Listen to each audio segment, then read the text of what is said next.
we are about to end this section of the price section. I have covered a simple price action structures and the execution patterns that you can be using. If there is really nothing more into it, and you will see that once you add the confluence in terms of volumes and order flow, it will start to make much more sense. And also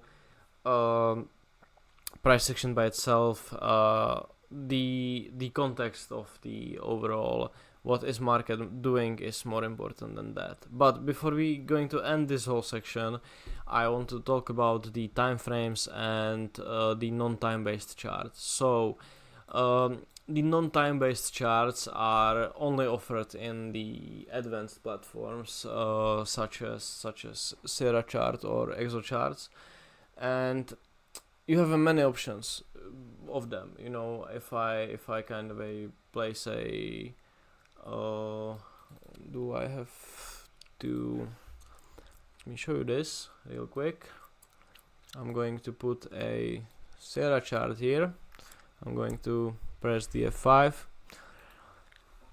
You have so many options when it comes to these things. You have a volume charts. You have, these are the tick charts. These are the range bars, Renko bars.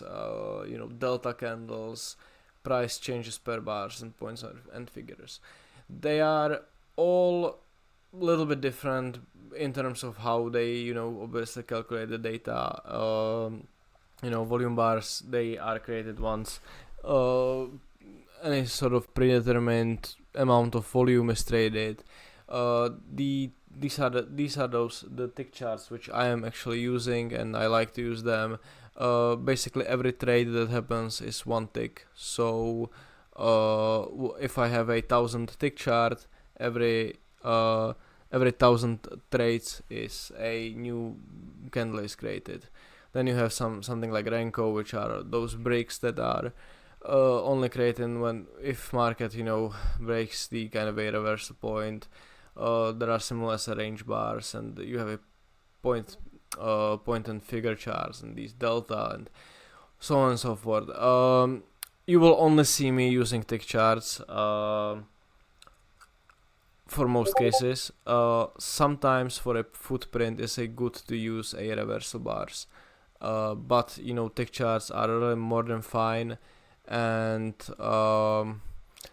the setting of a tick chart is really dependent on a volatility, because obviously if markets are not moving, what these non-time based charts are, they are not going to print new candles basically. So if I have a 10,000 tick chart but no one is actually trading, or there are very low volatility and not many trades are getting executed, I'm not having many new candles, which compared to like 1 minute chart, you will have these just kind of a small 1 minute bars, because obviously they are based on time and you cannot really stop that. But what is important to understand is that tick chart will have to be adjusted based on a volatility.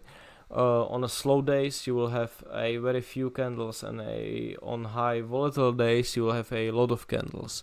So you will have to constantly adjusting tick charts based on market conditions, and there is no really a trick about it. You need to get kind of feeling for it and find the number that is working for you. If you don't want to be too bothered, or if you feel like it's a little bit too advanced thing for you, you can just stick to a time-based chart. I just wanted to show you this as a kind of a possibility. For example, for something like ES, the E-mini S&P futures, it's pretty good to use tick charts, because if you are using a time-based chart, nothing really happens outside of US trading hours. So the tick chart will fix this kind of a issue. But if you're not feeling like it, sticking to something like 5 minute, 1 minute chart is completely fine. Navigating time frames. this depends on the style of trading you will decide to go with. Obviously, different time frames bring different types of traders. Lower time frames offer more granularity, but the exact time frame is not important. This is something I already covered. No matter of a trading style, we will be introducing kind of things when it comes to execution and when it comes to picking up levels and doing these things, but you will be working with a multiple time frames basically. As you can see here on the screen, these are kind of examples of the time frames you want to be looking at based on your trading style.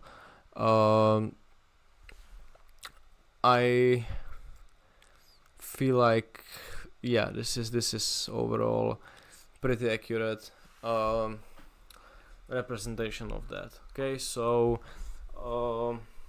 we will what we will basically do when we will get to the strategy section is that you will have kind of your daily, weekly charts for